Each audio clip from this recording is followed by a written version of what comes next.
I want to kick off by saying hello and welcome.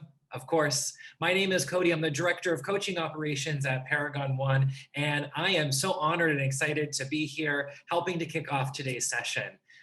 I know that today there are longtime friends, advisors, and students who already know Paragon One. But in case you don't know Paragon One, I'm happy to share with you that we are a team who is helping to bridge the gap between education and the workforce. The way we're doing that is by working with companies, just like in corporate America, to create remote externship programs with them. And then we also recruit and support students just like you into and through those programs. We're here today to build a better and stronger bridge to workforce with this session, everything you need to know before starting your career. And we have an esteemed panelist and moderator here. I'm so excited to turn it over to our moderator, Suzanne Ehlers. So everyone, Suzanne is the CEO of the Malala Fund, where she works closely with Malala Yousafzai, the world's youngest Nobel Peace Prize laureate. And there she is working to break down barriers that prevent 130 million girls around the world from being educated. Suzanne, that's incredible. Thank you for joining us and welcome. Thank you. Such a pleasure to be here. And let me just say that if it sounds exciting to work with Malala and her father, Ziauddin, it is. It's an incredible job. I feel privileged and honored every day to do it. Just this morning, we were on a call gathering all of our champions in Afghanistan. And if you're watching the news, you know how difficult a situation it is for peace and human rights in Afghanistan. So to be on a Zoom call with the two of them, really putting out inspirational messages around the work that we all care about so much. It's a real delight and honor, and I'm glad to take an hour out with all of you and to help moderate this panel. Before I turn it to our panelists, it says everything you need to know before you start your career. Let me say, if you're like me, I started working when I was like 14, even 8 if you count babysitting. So in some ways, your career has already started. And don't forget the building blocks that you put in with your summer work and your internships before the big C career gets started. I know so many of you have so much work experience already under your belt. So let's not forget that and undervalue it. Delighted to be working with two panelists. And I'm going to turn it first to Ginny Cheng. She's with Zillow, and rather than me try to do an introduction of sort of how she got where she is and what her career pathway has looked like, I'm going to let her do a little bit of a bio and a brief introduction. So Ginny, over to you. Right. Thank you. I will consider this a success if no one has to tell me I'm on mute for this hour. But I'm really happy to be part of the 7-part series and to help kick it off. And I agree with Suzanne. The disclaimer to this title of this webinar is, even years into my career, I still can't say I know everything about one's career journey. And as Michelle Obama would say, we are all just becoming. So just briefly, I know my bio was shared, but I've been fortunate to have gone through 3 career pivots so far. And first was in international PR. Then I moved to product marketing before I found my passion in really helping people explore careers and opportunities in the talent space. So if just going back to my college days, I had several internships, whether that was a PR intern for Nike. I saw there was somebody from Oregon, so a big wave there, a media relations intern at Starbucks, and a special events intern at Macy's. Now, they were all paid or stipended, and really back then, that was an exception, given that they were not tech internships. But these days, I would say, you know, do everything you can to find internships that do pay. And I actually believe Paragon has some internships too that I saw posting elsewhere. Anyway, so that's kind of my gamut, but fast forward to today, in addition to working a full-time job, which allows me to manage a high-performing team that matches talent with the right opportunity at Zillow, I decided to complement my passion in supporting others in their career crossroads by becoming a career coach officially 5 years ago, with an emphasis to support women. That was perfect, Ginny. Thank you for that. Oh, Aleister, let me turn it over to you. Same sort of brief kind of snapshot of how you got to where you are, a little bit about what you do right now at Citibank, and then we'll get into some really fun questions for the audience. Great. Thanks, Suzanne. And thank you to the Paragon One team for hosting the event today and all the seminars across over the next few weeks. Really appreciate the opportunity to, again, share my experiences. And I think this is really important for us to work together and try to best assist students in their exploration of what they want to do for a living in their careers. But by way of quick background, so I'm actually originally from Canada. So to sympathize with any students here that are going through the international student experience when it comes down to work visas and the like, I appreciate that. I think that's of consideration to a lot of you here. But ultimately for myself, I attended New York University. I studied economics and business. Throughout college, I did intern a variety of different industries. So actually, I guess on the note of Nike, which I did work for Nike in Taiwan between my freshman and sophomore year. I'd say as a high school student that loved sports, that was a pretty tangible, easy way to try to start off my, if you want to say, career in corporate America. From there, being in New York, finance being a large industry, I started working in hedge funds, investing in equities. So that was a pretty tangible transition in terms of experience from my education to the workplace. So I tried to leverage that. And then ultimately, post-college, kind of pretty important part of the topic of discussion, like later in the panel, will be between my junior and senior year, from a recruiting process standpoint, I placed myself into Citigroup's investment banking analyst program. And so that's where ultimately I started off my career post-college, and I've been at Citigroup since. And so in terms of what I do day to day, I advise corporate companies globally in terms of their capital raising options, particularly on the debt side. So well, I turn it back to you, Suzanne. That's a little bit about myself. Great, thank you both. And I love the sort of the coaching for women aspect, Jenny. I'm sure we'll circle back with that throughout the conversation. And my style as a moderator is that I'm going to flip-flop. So Jenny went first that first time. Aleister, you're going to be first on this next question.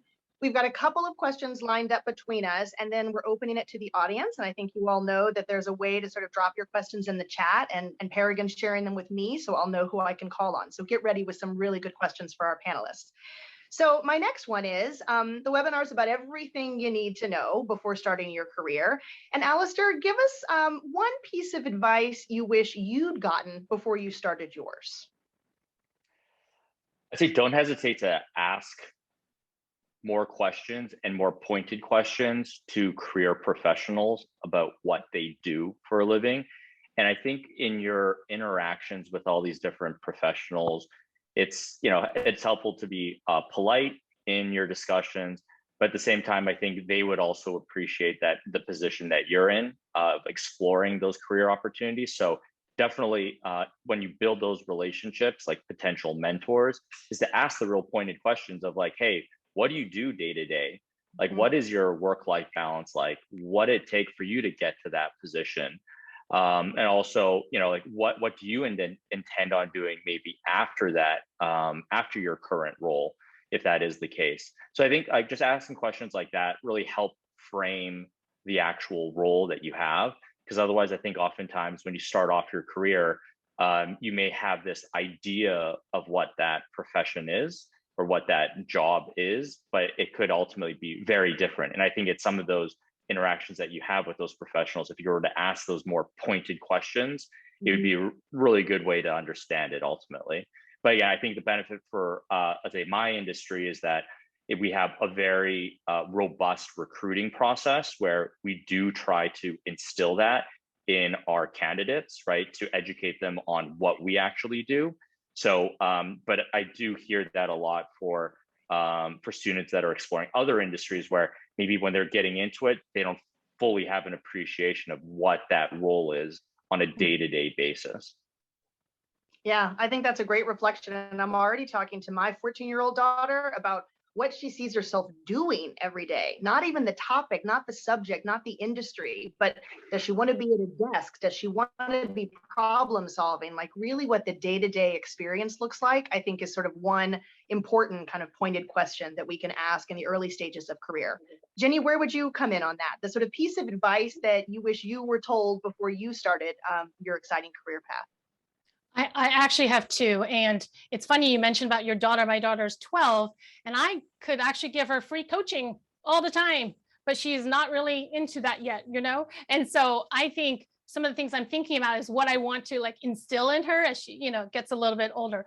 So I think the first one, and I love what Aleister said, like just being curious, this intellectual curious about what's out there, what you don't know. These are not things that you would learn even in college, even in your career center, like, partnering with like the Paragon One and actually learning about these new ways to get ahead is very interesting. So the first one I would say is learn how to negotiate. And, kids are really good at that, which is really not about being fearless, or pushing yourself, but actually it's not about being fearless, but pushing yourself to do so in spite of it.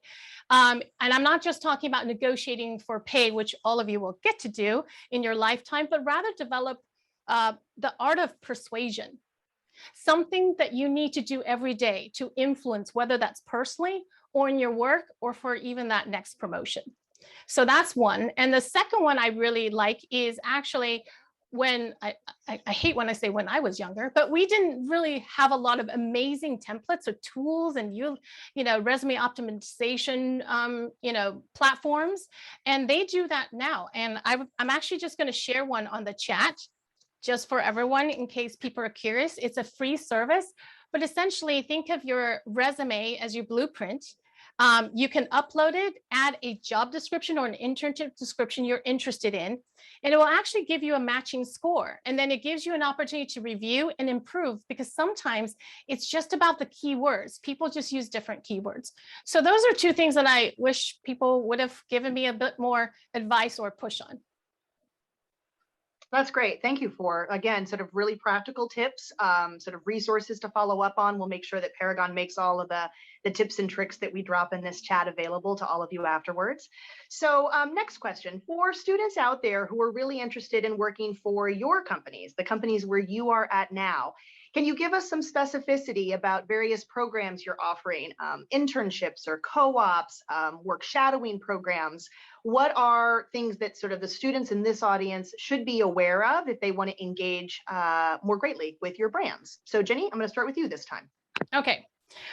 So Zillow is a company of about 6,000 people. When I joined 4 years ago, it was actually like 2,500. So we're definitely growing, but we would not have the robust number of internships as some other bigger companies that do it. I believe Google has 140,000, employees. So when you think of like looking at different roles, yes, you can think of like Zillow, but also making sure you're looking at companies where they've had more years of developing and honing and improving that program. Or if you're going through the externship route, that is also another way to look at it. So we currently at Zillow have summer internships.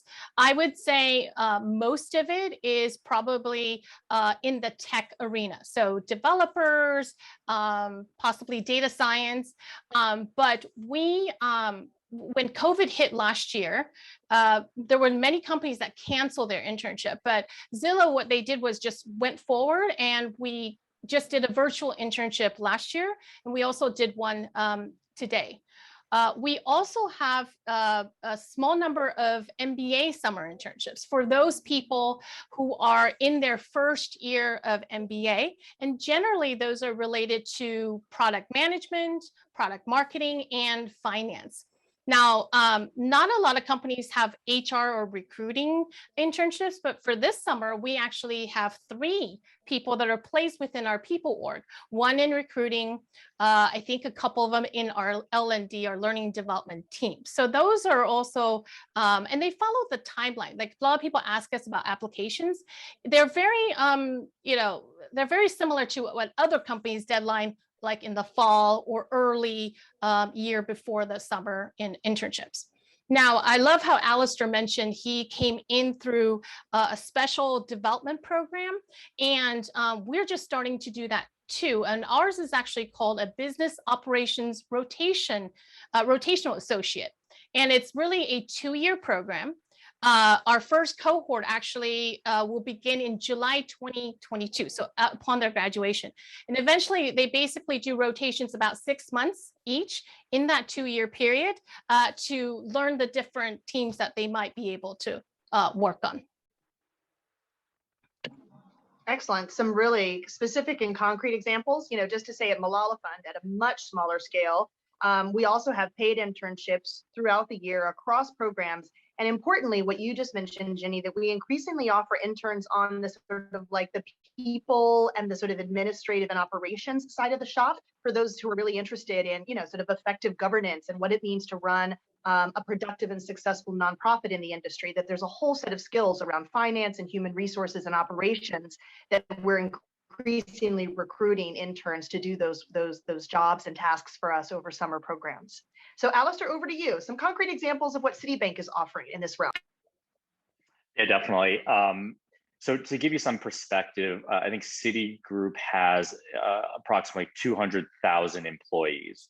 And I think each summer we have approximately upwards of 1,000 to 1,500 or so interns. And we typically try to target about that same number in terms of giving them the opportunity to get a full-time offer to return after their undergraduate program or after they complete their MBA. So those programs, and I really appreciate Ginny and Suzanne bringing up, if you want to say other roles at our respective institutions that you may not otherwise expect, is like to what the nameplate is as to what our respective institutions do, being that obviously at Citigroup or within my division, investment banking, we have upwards of 250 summer analysts. And then similarly across like sales and trading and other divisions, you have hundreds of summer interns there. But ultimately, as a large institution where we have a consumer bank that faces normal customer, like retail customers like ourselves, there's a large marketing department as well. So we have marketing programs. We do have technology programs, similarly for perhaps students that have computer science backgrounds. There are opportunities there. So I'd say definitely don't overlook institutions like all of ourselves, right, for roles in your particular specialty, because your specialty, in all likelihood, at all of our institutions, there's a need for that. So I think we oftentimes, like college students, will probably target the nameplates. Like if you have a technology background, you're probably going to go after the technology companies, and that's definitely fine and fair and makes a lot of sense. But in terms of opening up your horizons of opportunities, definitely don't overlook these other institutions, right, that have a need for your specialty. And so I think in terms of timeline and process, I'd say those are very critical, where it sounds like institutions like Zillow are also, if you want to say, formalizing their internship programs and ultimately their, if you want to say, full-time programs, like if you want to say big banks have done for several decades now. And so a key point to that is it's going to be a great learning experience for you with that formal training program. But the counter to that is that you have to be very focused on what the timeline is, what the deadlines are for those processes. Because if you were to miss any of those deadlines, for better or for worse, is that those deadlines are oftentimes pretty set in stone, where we just need to move on. Because if we are looking to hire upwards of 250 people, it is very hard for us to make any exceptions through that process. And one thing I think to focus on for students is that in terms of that timeline, is that a lot of employers, particularly in the financial services, and I believe in technology as well, are starting to build on the relationship with students very early on in students, if you want to say, academic careers, being that we are now, for example, meeting freshman students as we target for our summer programs that are placing students between their sophomore and junior year. And naturally, those are going to be good funnels for internship opportunities between your junior and senior year, and then so on for ultimately full-time offers. So definitely a big focus is take advantage of your career centers that might resources available to you.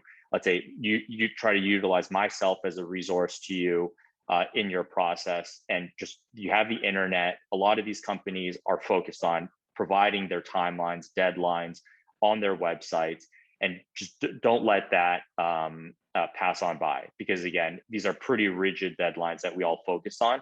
But at the same time, that's a great opportunity for you too, as well, to submit your applications by following those processes.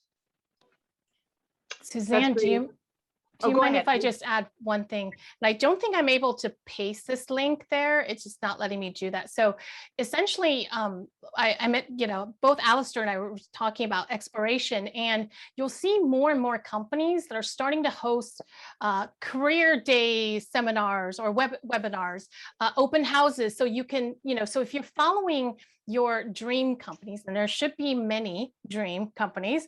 Amazon had one in 2020. Zillow just had our very first virtual one back in just a couple months ago. And there's actually a new one.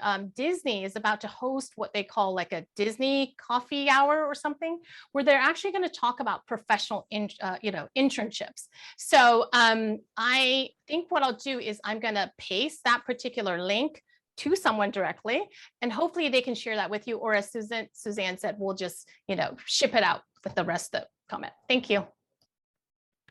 Yeah, please. Thanks for coming in with that. And I was just going to comment, Aleister, I just heard a podcast with Wendy Kopp of Teach for America, Teach for All.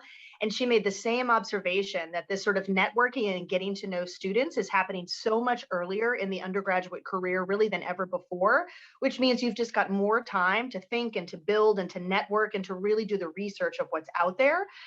So the next question, both of you just answered beautifully, kind of what we do when we're still studying, we're still in school.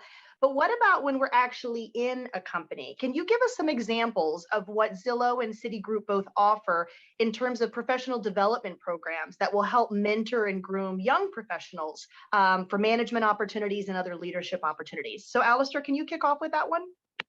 Yeah, definitely happy to. So as part of our programs, I would say that, again, like we are trying to always be better in terms of development of our staff, right? So I think when it comes down to the mentorship specifically, we do have formalized mentorship programs for almost all employees, up to even managing directors, whereby you are partnered with, say at the junior level, what we refer to analysts. Analysts would be paired with a junior mentor, who could be someone at a level above them, who we refer to as associates. And then they are also paired with a senior mentor, like someone at the director or managing director level. So that way, so it's typically about a 10 to 12 week program that we institute at certain parts of the year. So typically in the fall. And through that program, again, it's an additional networking opportunity, meeting someone else in your division. So we typically try pairing the mentees and mentors with someone, again, that it's not like you're working with on a regular day-to-day basis. So again, it helps you expand your network. And further, in terms of trying to pair someone at the junior level or a slightly more junior level and someone at the more senior level, it gives you a different perspective of the different experiences that mentor has. And I think, quite frankly, at least like what we've also learned is that there is a benefit to mentors as well of these programs, where, if we want to joke, quite frankly, is that it's always helpful, interacting with the interns as well and junior analysts, because you get greater perspective of what, quite frankly, younger people are looking at these days and what they care about. And that way we can improve on the values of our institution. So I think those are some of the programs that we have across through interns as well as our full-time employees. Great. Trying to come off mute, Ginny, so I didn't make the what you said above before. Over to you. for sort of concrete, examples of professional development programs that Zillow offered? Sure. And I'll focus on full-time employees versus contractors, for example. Most of our teams is part of a program we call ZPAL. So very similar to what Aleister's mentioning about mentorship. It's a person that's likely not your manager or not even someone within your own team, but it could be a cross team to really help you get acclimated to Zillow's culture as a whole. And I think it's especially even more important now that we're all distributed. For us, it's fairly distributed permanently. The people can help you actually navigate your experience during your first 6 months, maybe understand, if an annual review is coming up, like what are some tips and tricks that they can actually go through. So it's not just about their work. On a tech side, we partner with a platform called Tribute. And basically think of it more like just peer-to-peer connection or peer-to-peer mentoring. So these people, all of us can actually connect, can request, can, almost just, connect with people that we don't know and see if we can actually learn from them. I would call it more of a short-term or just-in-time mentoring. Separately, we have 9 distinct affinity groups that people can join. They can also create connections that way. But I would say for me, like your first job, it doesn't have to be about that one mentorship, because you might join smaller startups, not as established, where they don't have process of official mentorship.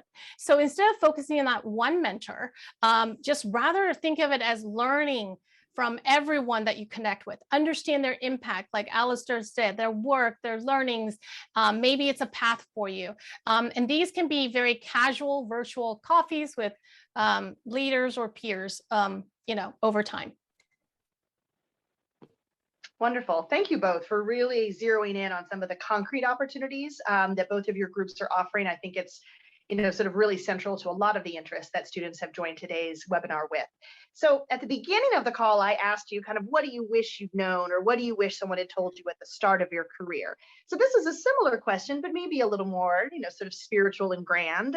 What's the best piece of advice you've ever gotten in life or work? Single best piece of advice. Ginny? I have to say everything my mom told me. But I know it's really hard to narrow down to one single best advice, but if there is one, and I'm actually embracing more these days, both personally and professionally, is to actually have the vulnerability to ask for help. We tend to focus, in our schooling really about self-reliance and independence and self-made entrepreneurs. We all love those stories. But I think, sometimes the cost of that is often sacrificing parts of our lives, especially when you're young in career. The assumption is you have more time or more ability to really just focus on work. Think of like 24-hour hackathons or, things that tend to indirectly focus on youth very subtly. But I think that the more you can actually learn and really about yourself, where your parameters are, where this is life and it doesn't have Instagram filters, especially the past 18 months, a lot of revealing information, a lot of revealing studies that are just showing we just haven't done really a great job in making sure we take care of our mental health. So that's my advice, would be like, just, being transparent in the people that you trust, because you never know what people are going through behind those smiles. That's great. Thank you, Ginny. Aleister, what's the single best piece of advice you've ever received? Don't be a jerk. I would say that I think oftentimes we are, you might be, short on time or anything like that, and you want to, push someone to, follow your timeline with the level of urgency that you're expecting. And I think maybe the way you do it could be a little less polite than the recipient would appreciate. And I'm sure we've all been on the receiving side of that. So I think just take a balanced approach where, like a little facetious, but like, you don't want to really be a jerk in that respect, where it doesn't help in building relationships with whoever you are interacting with. And anyone that you interact on a regular basis, you're probably trying to, seek their assistance, get some advice from them. Let's say in the work context, you're trying to help persuade them to deliver a service or product to you based on a timeline that you need. So, overall, just don't be a jerk, be polite. You want to be likable in that respect.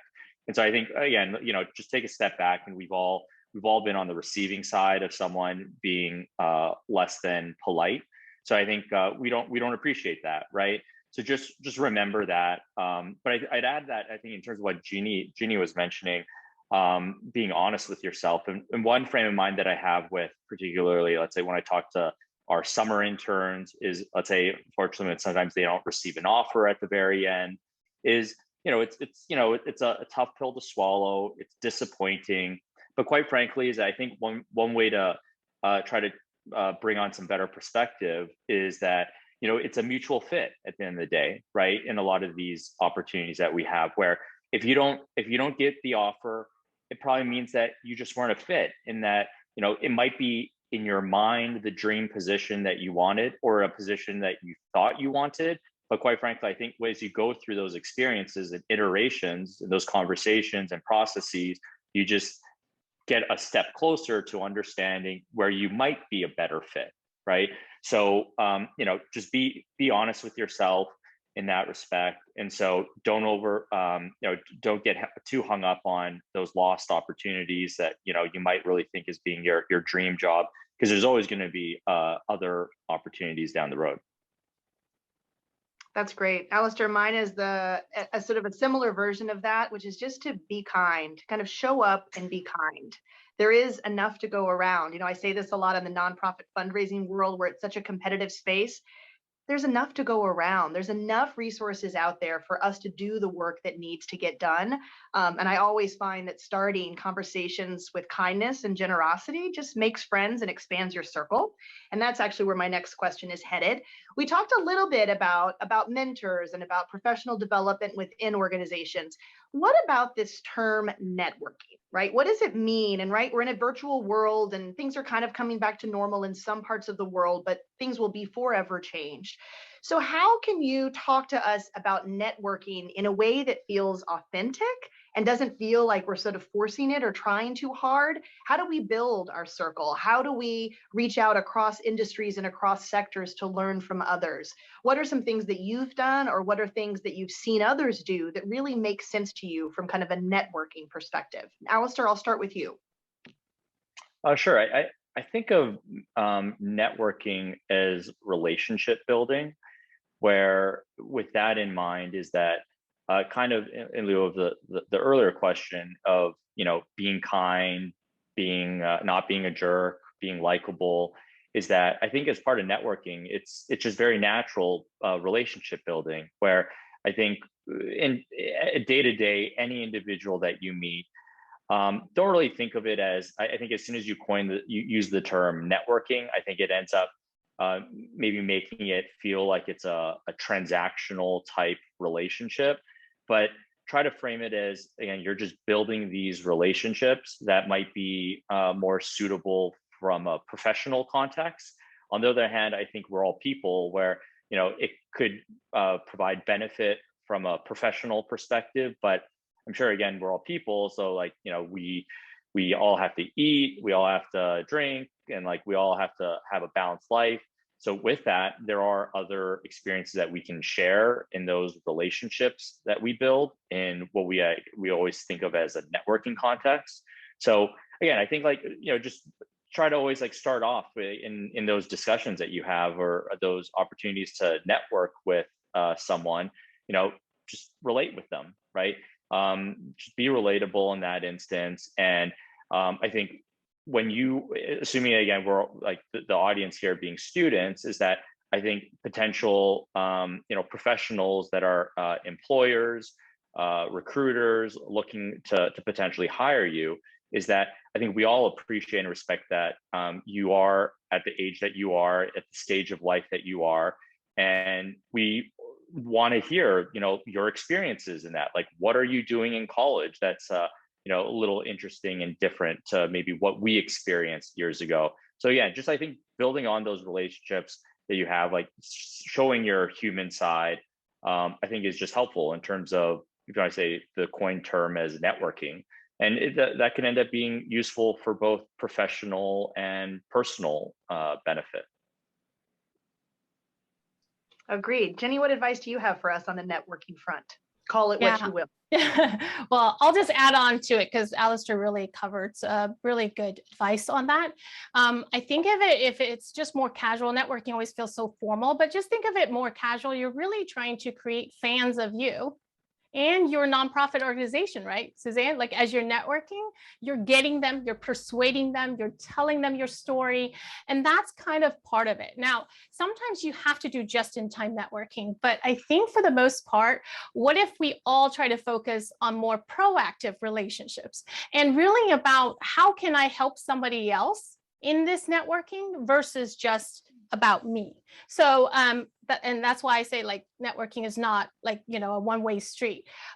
There's actually a book called Never Eat Alone. They've kind of updated the version because now we're all distributed. So it's not about, trying to find people to eat lunch with, in the office, but it has some good tips on how to create good relationships, one at a time.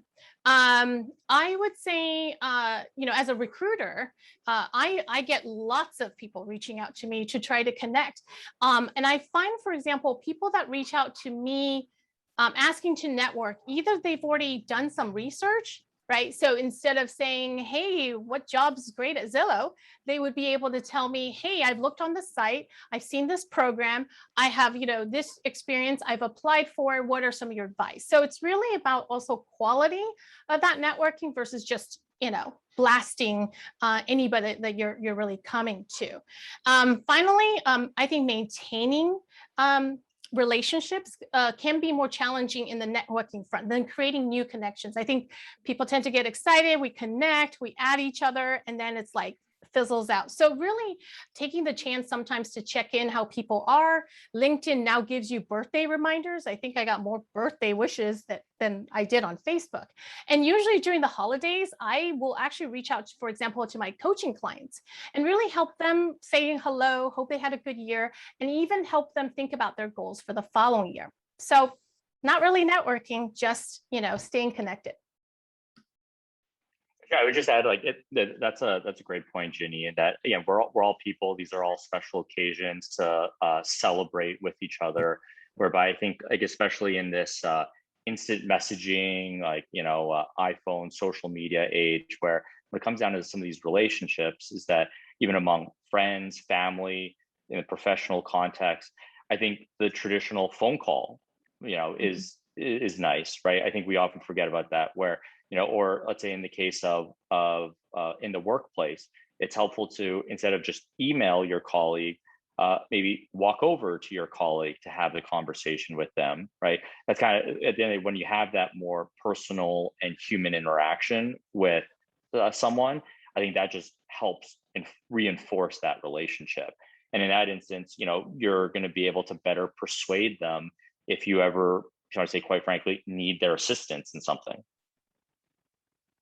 That's great. One, back in the days of sort of going to conferences and panel conversations, but even now on Zoom, it works. One way that I network is that I try to pick out 2 to 3 people who I maybe know or don't know, who asked a great question or who raised a really good point or who did a beautiful job as a panelist. And I'll send them an email afterwards just to follow up, really with sort of no other goal in mind except to say, I saw you. I want to lift up your knowledge. I want to tell you that I really admired and respected what you taught me today. And then you've got a connection there that's built out of something meaningful. And as Ginny says, sometimes it takes work to keep cultivating that and moving it forward. But for me, it's been a really authentic way to kind of expand my circle by starting off really with lifting up someone else's skills. So I think we've got time for one more question from me before we turn to some really phenomenal questions coming in from the audience. And, Ginny, I know where you might go on this one, because I think you started in your bio saying I've jumped around a little bit to some different kinds of jobs and different, sort of different types of places. Do you think that we have to make a choice between sort of sectors or industries? Like if I start in the corporate tech world, do I always have to be in the corporate tech world? I've only ever been in nonprofits. Would I have the ability to sort of move into the corporate space at some point? What is the ease of sort of moving between those different worlds, and any advice for students sort of just starting their career? Do I have to make really bold choices now, or is there going to be flexibility along the way? Yeah, this reminds me of my least favorite question growing up, which is, what do you want to be when you grow up?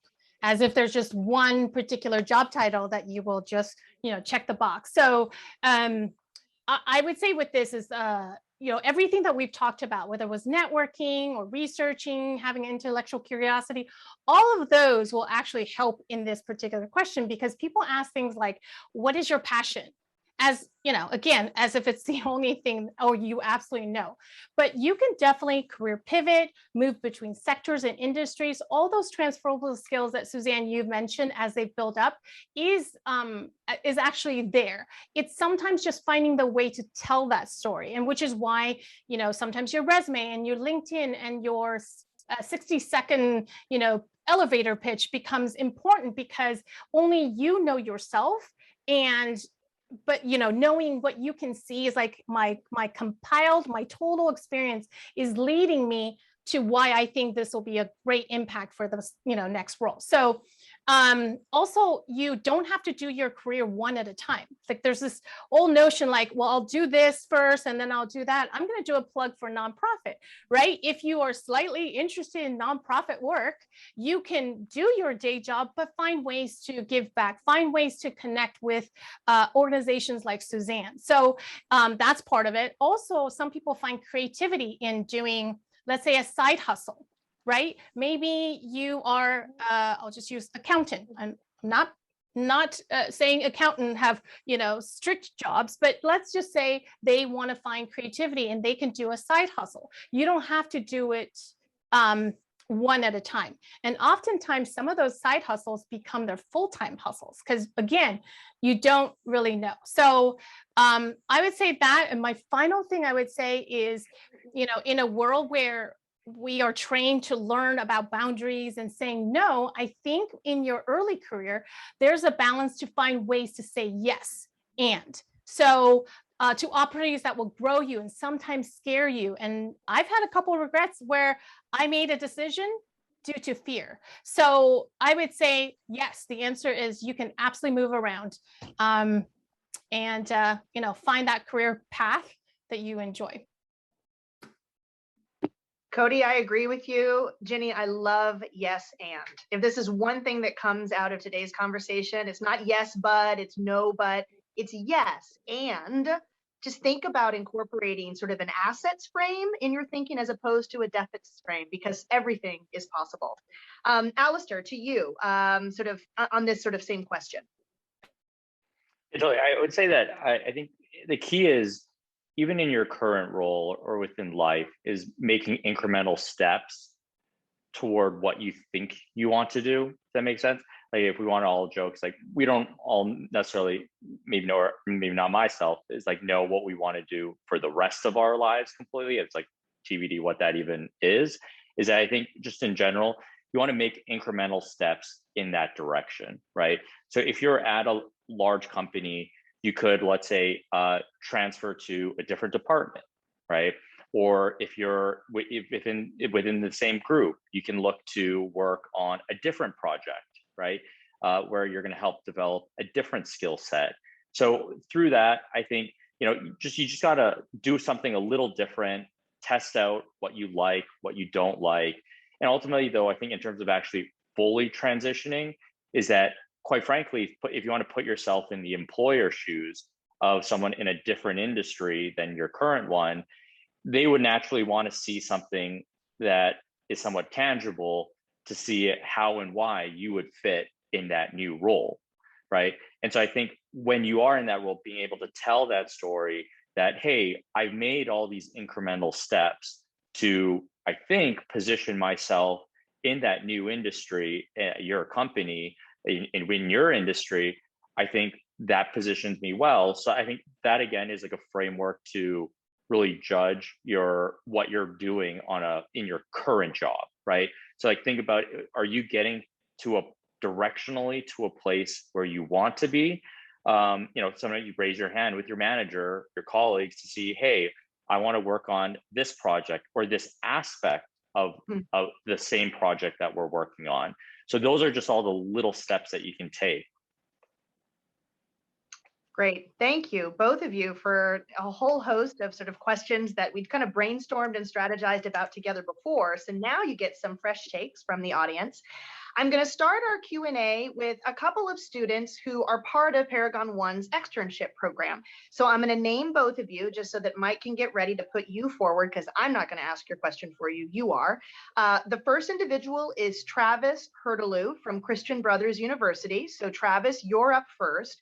And after that, Diana Garcia-Varro from Syracuse University. I'm going to go to you next, so I know you're getting ready right now. So Travis, over to you. Welcome, and so great to see you with us today. Hey guys. Yeah, so I just want to start off with the first question for Ginny. And my question is, what do you look for in a student's resume as regards to whether you want to move forward in the interview process with them?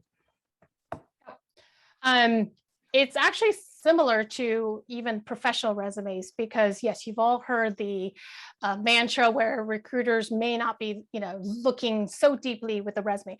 I do find with the student resumes, to me, it's still about what Aleister has said is sort of the incremental stuff. So maybe you're applying for your first internship, but what have you done as part of that? Were you part of a student organization? Were you in a leadership role? Were you actually working part-time and actually paying for school at the same time? These are all skills that are, important. I would say if you're a little bit more experienced, maybe you're in a master program, so you have some work experience. I would say as you're bullet pointing all of your things that you were doing at this job, make sure it doesn't read like a job description. And what I mean by that is actually add results or accomplishments as a result of that bullet. So that would be my tip for newer grads or intern resumes.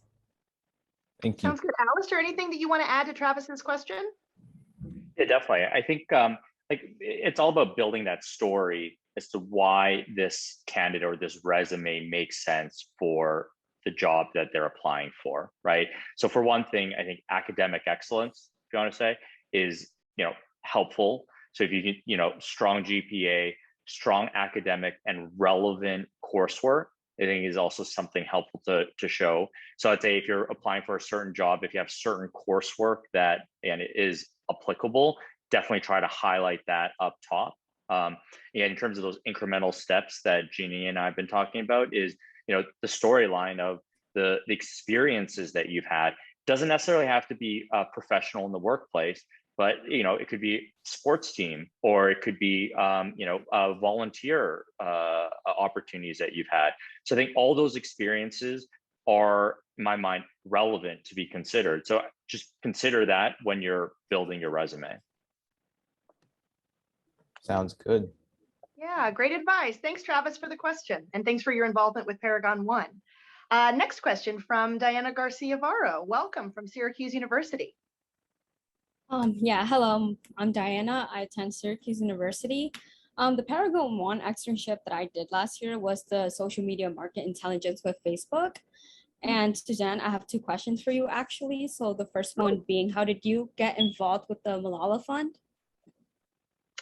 So a question for the moderator. I wasn't ready, Diana. Thank you. How did I get involved with Malala Fund? Well, my career, back to sort of changing sectors, I've actually always been in the nonprofit space. I did Peace Corps after my university time at Cornell. I was raised in South Texas in a family deeply committed to social justice. It's just always sort of where I thought I would be. And honestly, I always knew I would be working on the issue of women and girls, always. I didn't care the context. I could be working on their health. I could be working on financial literacy, homelessness as it appeals to sort of to women and girls specifically. But that was sort of my space. And when the Malala Fund CEO opportunity came up, I, obviously sort of was thrilled at the opportunity and really thrilled at the opportunity, especially to work with Malala and Ziadeen. I'd never sort of thought about working with sort of celebrities and these sort of well-known individuals who bring such moral authority to the cause. And so that was an extra attraction. The team is young, which is also a lot of fun, thinking about what Ginny said about Zillow. Like, I mean, we're especially small compared to some of the corporates on the phone, but an organization that still is evolving and learning and really curious about how we can be better and do better in the world. And that felt to me like just the right challenge and opportunity for me at this point in my career. That's awesome. And now the second question I have for you is, what have you learned so far throughout your journey as a CEO? Well, I've learned, I'm thinking about Ginny always has like one or two or, like a number. So let me think of two things I'll share with you today so we can get to other questions as well. The first thing I would say is that it really matters that you show up. And that seems so obvious. It's your job. Of course you show up, but you show up with positivity. You show up with encouragement. You show up not bringing like your bad mood from your cup of coffee in the morning to your first meeting of the day because that individual is getting an audience with the CEO and wants to sort of get inspiration for their next steps on their programs. Like, it really has taught me a tirelessness about my energy that I think is sort of part of the job. It's like what I'm obligated to bring to the organization is just to really show up, have my camera on, and be kind of a force and an energy for the team making change in the world. And I think the second thing, and I actually just posted this on LinkedIn a couple of weeks ago, I'm really big now on like follow up, like saying you're going to do something and then doing it, saying you're going to call somebody and then calling them, saying that we're going to check in against this document quarterly and making quarterly reminders on my calendar. Like, my job is around accountability and holding the organization sort of, it's our feet to the fire, if you will, for getting work done. And so I'm really just teaching myself again how critical it is to be consistent in my follow-up and my follow-through. So those are two kind of recent lessons from being CEO at Malala Fund. And thanks so much for the question, Diana. Thank you. All right, another question from the crowd. Mike, I'm going to call on Paige Edward, who I understand has a question about choosing between jobs. So Paige, you're going to go first.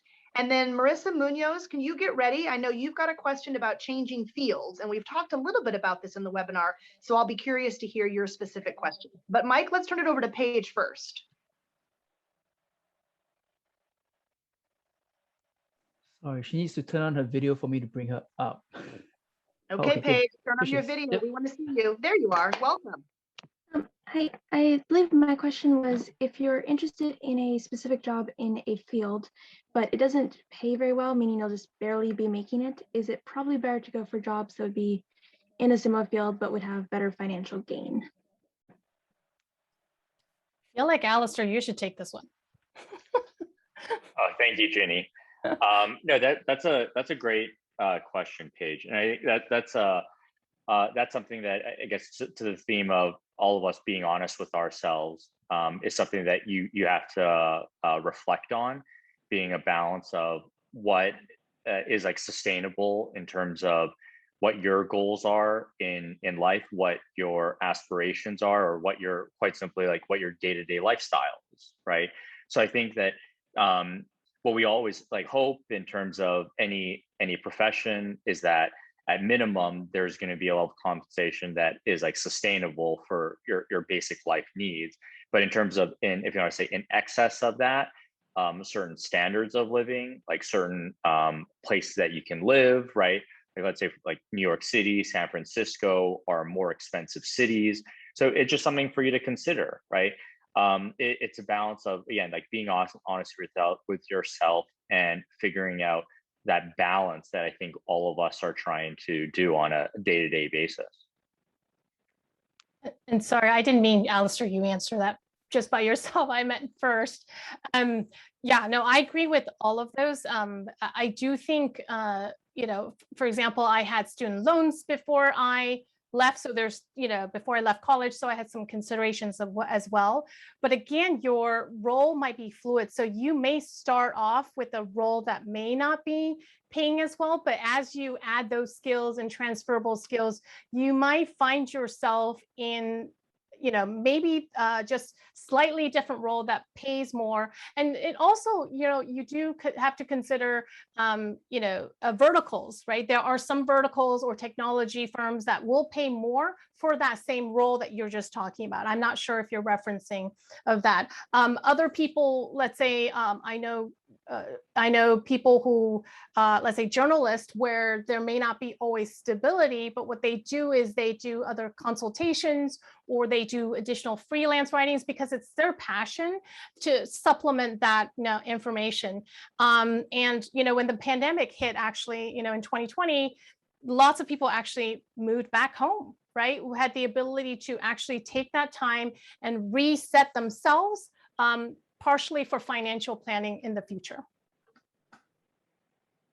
And Paige, I think I would just add that maybe even building out a timeline for yourself in terms of how you project your career path and your life path to be, and working backward from there. So let's say if you have certain priorities of maybe like going to graduate school or starting a family, moving to a certain city, moving to a different country, those are all, for better or for worse, just in the real world that we all live in, is like there's certain monetary expectations associated. So having that, if you want to say plan, I think could be helpful, right?